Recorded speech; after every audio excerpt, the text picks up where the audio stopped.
Nagpapasalamat po kami sa lahat po ng programa at biyaya po na binibigay dito sa aming barangay. Alam niyo na po, on the way, malapit na po matapos ang aming barangay hall.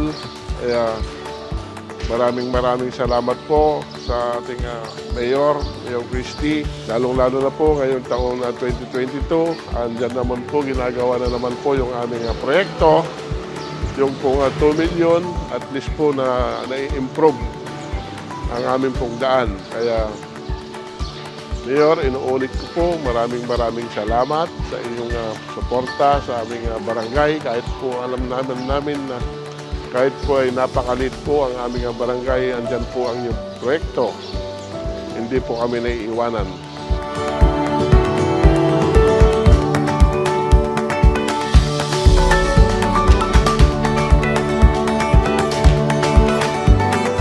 Maraming pong salamat, Mayor Christy Angeles.